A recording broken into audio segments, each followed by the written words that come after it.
The ground was soft beneath my heels, the kind of damp earth that swallows sound. Ava's casket looked impossibly small as it sank into the red Carolina clay at Maplewood Cemetery. My daughter had fought a rare blood disorder for almost a year, and now I was left with silence heavier than any diagnosis. I gripped the hem of my black coat to steady my hands, but nothing stopped the tremor. Only Angela Brewer, my 72-year-old neighbor, stood beside me. She had brought casseroles during endless hospital nights, watched over Ava when I needed a shower, sat with us through fevers and transfusions. Today, she was the only one present, her weathered hand resting lightly on my arm. The rest of my family, my parents Charles and Lorraine, my sister Vanessa, were nowhere in sight. When the minister murmured words of comfort, my phone buzzed in my pocket.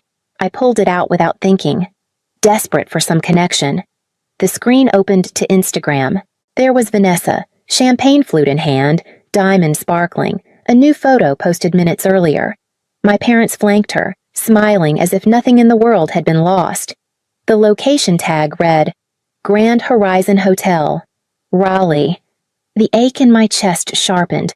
My family hadn't been delayed or overwhelmed by grief. They had chosen not to come. Another buzz. A text this time, from my mother. Stop being dramatic. This is urgent. For a moment, I thought maybe she was finally reaching out, finally offering words I needed. But the next message told the truth. We need to discuss Ava's trust fund. $950,000 cannot sit idle. Angela squeezed my shoulder, sensing the chill that ran through me. I closed my phone and stared at the grave, realizing tomorrow I would have to face them. The morning after the funeral, the sky hung low and gray as I drove down the tree-lined streets of Oakwood Heights. My parents' colonial-style house looked as polished as always, the white shutters freshly painted, the brick walkway swept clean. I parked at the curb. My stomach knotted so tightly I could barely breathe. The front door opened before I knocked. My father stood in the entryway, his face arranged into a mask of concern. Serena, come in. We've been waiting. His voice was warm, but the words felt rehearsed. Inside, the living room was staged like a boardroom. My mother stood by the mantel. Vanessa perched on the sofa in a crisp blazer, and Marla, once my closest friend, sat on the edge of a chair, avoiding my eyes. A folder lay open on the coffee table, papers arranged in neat stacks. Vanessa leaned forward, sliding a page toward me. This is simple. Ava's trust is significant, and you're in no condition to manage it responsibly. If you sign here, I'll act as trustee. I can ensure the money is used wisely for the family. My mother's voice chimed in, syrupy but sharp beneath. We're only thinking of you, dear. Grief clouds judgment. You shouldn't bear this burden alone. I picked up one of the pages, my hands trembling, and caught sight of a notation in the margin. The date was from last winter months before Ava even began her last treatments. The realization hit like ice. They had been preparing for this all along, waiting for the worst outcome. My throat burned, but I forced my voice steady. No, I won't sign. Vanessa's smile faltered, her eyes hardening. Don't be impulsive, Serena. We're trying to help you. I placed the papers back on the table, rose to my feet, and walked to the door. My father's voice followed, sharper now. You're making a mistake. I didn't turn back. Outside, the cool, Raleigh air filled my lungs as I realized this wasn't grief talking. It was a plan, carefully built while I fought for my daughter's life.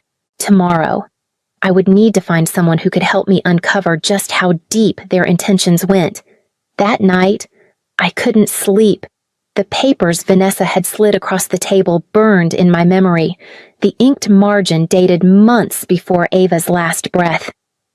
I sat at my kitchen table, the folder I had taken with me unopened, and thought back to the moment Ethan first told me about the trust. It had been 6 years ago, before our marriage unraveled, before his company transferred him to London. We were sitting at the dining room table, Ava asleep upstairs, when he signed the documents. "If anything happens," he'd said, his tone solemn in a way I rarely heard, "this is for you to carry on. You sacrificed your career, your savings, everything for her. This fund ensures you're not left with nothing." At the time, I brushed it aside as unnecessary planning, the kind of safeguard you file away and forget.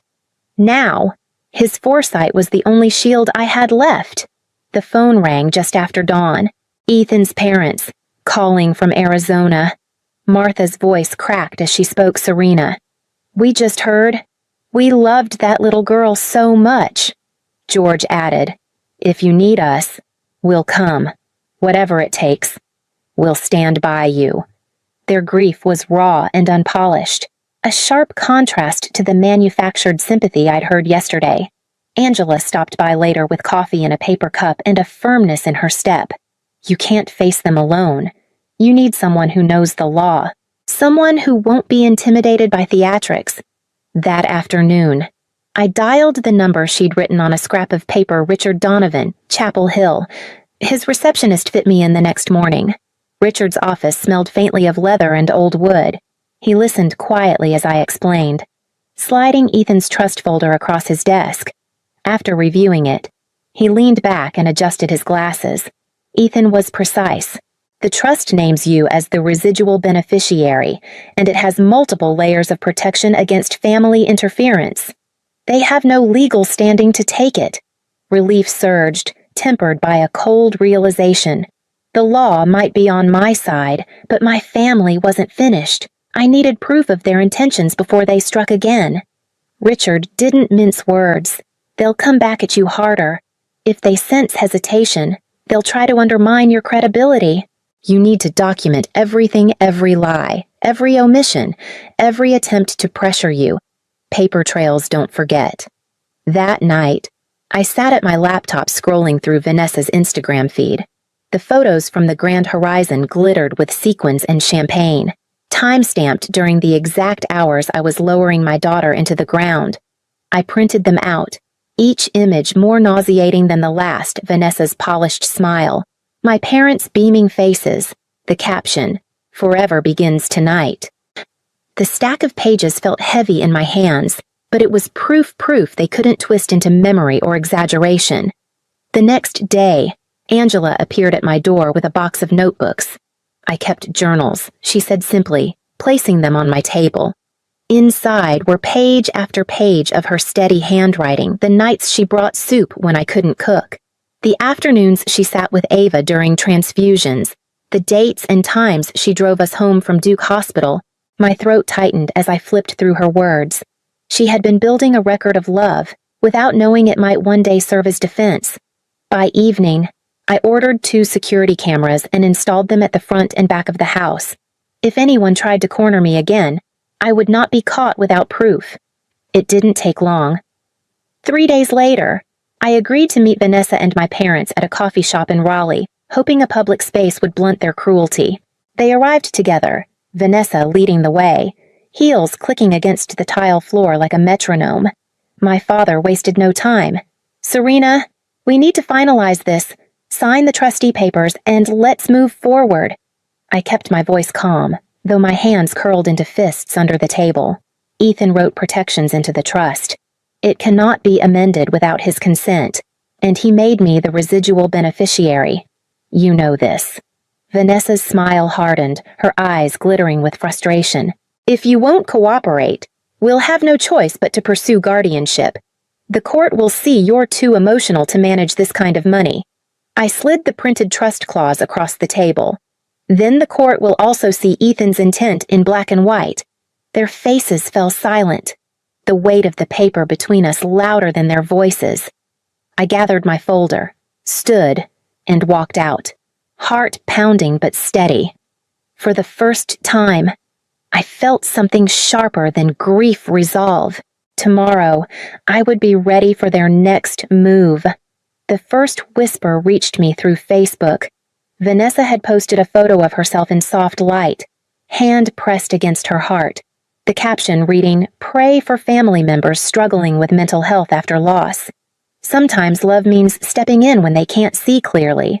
The comments flowed in sympathy, applause, admiration for her strength. None of them knew she hadn't shown her face at Ava's funeral. 2 days later, the local paper printed a story, "Family Seeks Help for Grieving Mother." My parents posed on the front porch of their house, expressions solemn but polished. My father's quote read, "It breaks our hearts, but we must protect her from herself." I sat at my kitchen table with the paper spread before me, fingers pressed against my temples. They weren't just trying to take Ava's trust, they were building a narrative to paint me unstable. Then came the call from Duke Hospital's records office. "Ms. Alden, I'm obligated to inform you of a privacy breach. Someone accessed Ava's medical file last week using an outdated emergency contact authorization. We've traced it to your sister's information." My chest tightened, a cold wave of rage replacing the grief that never left. Ava's records, every fever, every treatment, every setback reduced to ammunition in Vanessa's campaign. At church on Sunday, I saw Marla across the aisle. She shifted uncomfortably when our eyes met, turning back to her hymnal. Later, Richard confirmed what I already suspected. She had signed an affidavit describing me as erratic during Ava's illness. Marla, who had once held my hand during midnight hospital vigils, now fueling the story that I was unfit.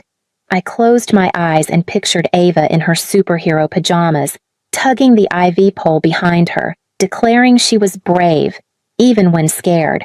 If she could face 8 months of pain without flinching, I could face this. I folded the newspaper and placed it in my evidence folder alongside the Facebook posts, hospital letter, and Marla's affidavit. The lies were spreading fast, but so was my determination to confront them. Tomorrow, I would begin building not just a defense, but an unshakable case. Richard spread a stack of folders across his desk, arranging them with deliberate precision. "We'll need a timeline," he said. "Every hospital visit, every treatment decision, every bill you managed. The more detailed, the stronger our defense." For the next hour, I filled his desk with appointment slips, insurance statements, and my own calendars marked in red ink. Each date carried its own memory nights when Ava's fever spiked, days I slept in stiff plastic chairs, afternoons when doctors shook their heads. Richard took notes carefully, as though each line was a brick laid against the case my family was building. He insisted I schedule a psychiatric evaluation. "Not because I question you," he clarified, "but because they'll argue grief makes you unfit. We'll cut that off before they can use it." Sitting across from the evaluator a week later, I answered every question steadily, even when the grief pressed against my ribs like a physical weight.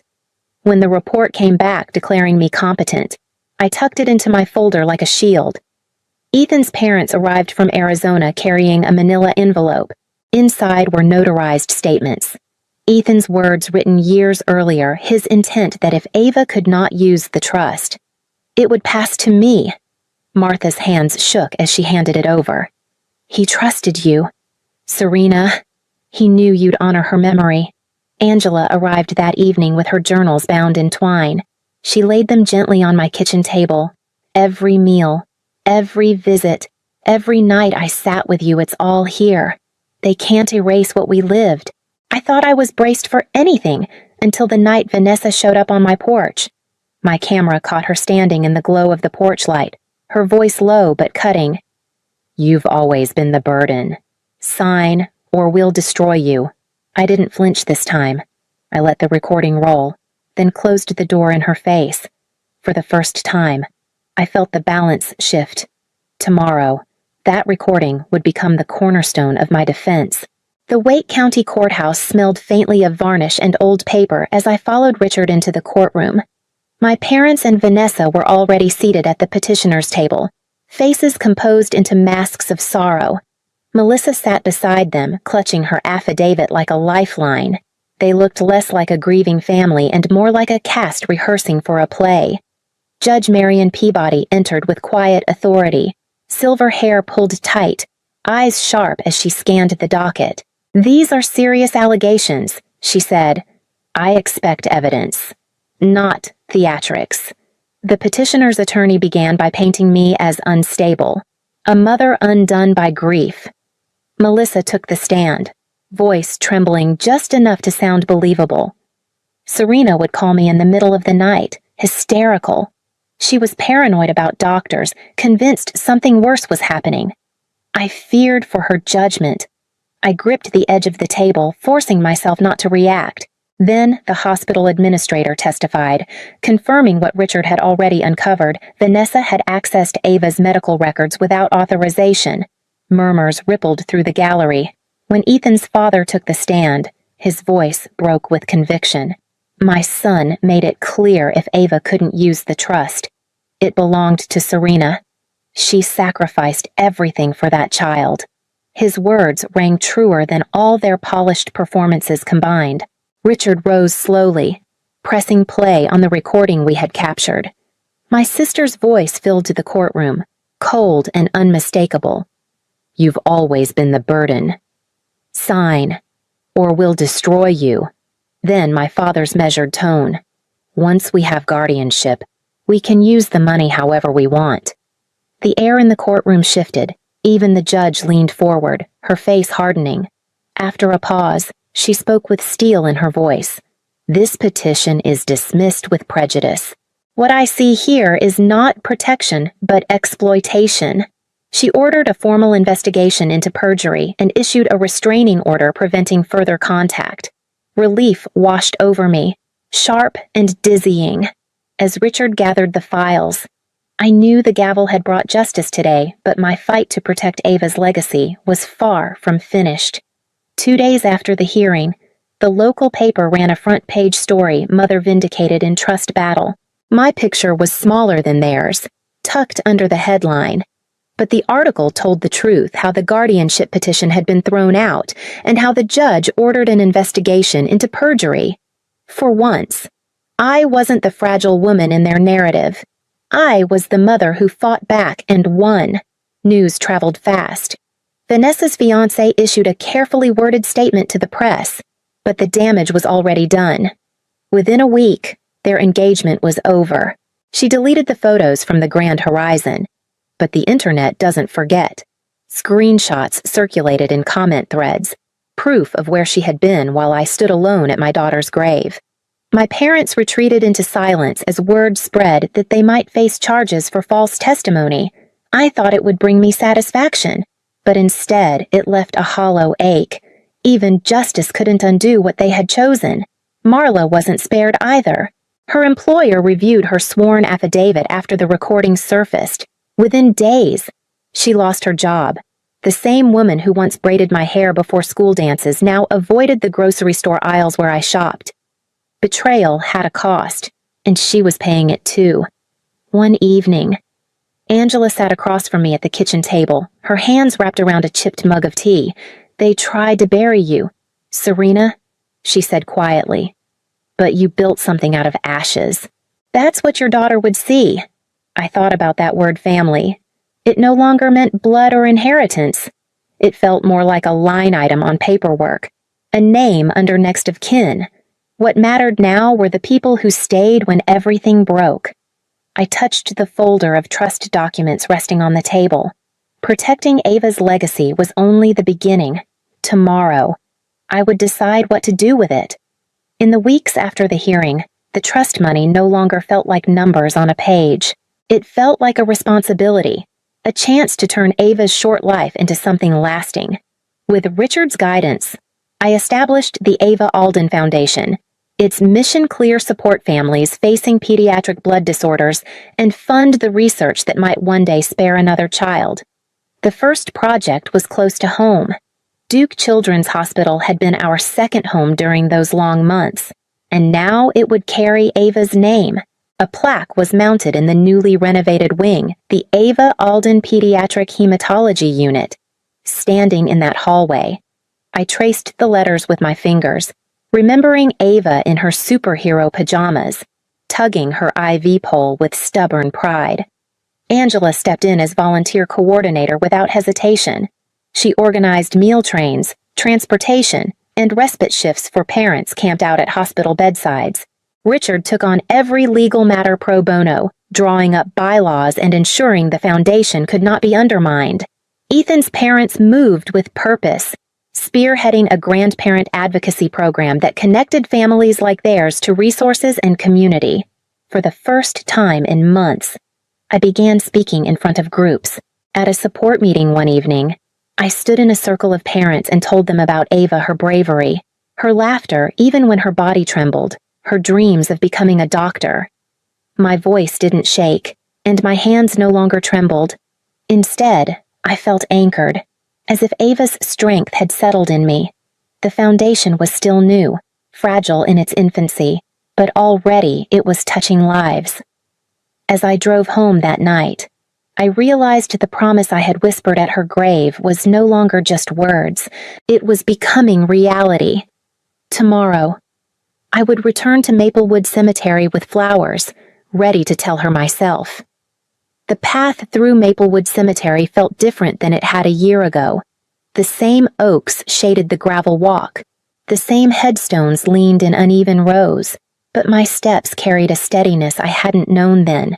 I carried a bundle of fresh lilies in one hand and Ava's favorite stuffed rabbit in the other, its worn ears still soft from her touch. I knelt beside her stone, brushing away a layer of pollen. The granite caught the morning light, the carved letters sharp and clear. I placed the flowers down, then set the rabbit gently at the base. "Your name is everywhere now," I whispered. "In hallways at Duke, in research grants, in families who know they're not alone." A voice behind me stirred the air. "Excuse me, are you Serena Alden?" I turned to see a woman holding the hand of a girl about Ava's age. The mother's eyes glistened. "I'm Sarah Mitchell. This is Emma. Last year, she was diagnosed with the same blood disorder as your daughter. The specialist funded through your foundation found a treatment that worked. She's alive because of you, because of Ava." Emma stepped forward, shy but determined. "Thank you for helping me get better." The world blurred for a moment as I looked into her bright eyes. I crouched to meet her gaze. "You're welcome, Emma. You're exactly why we do this." As they walked away, I touched the stone again, a warmth spreading through me. Ava's legacy wasn't trapped in granite or court documents. It lived in children like Emma, in families who could now hope. Family, I realized, isn't always blood. It is choice, loyalty, and love, the kind that stays when the rest disappears, when betrayal forges your backbone. Which doors do you lock forever, and which do you dare to open next?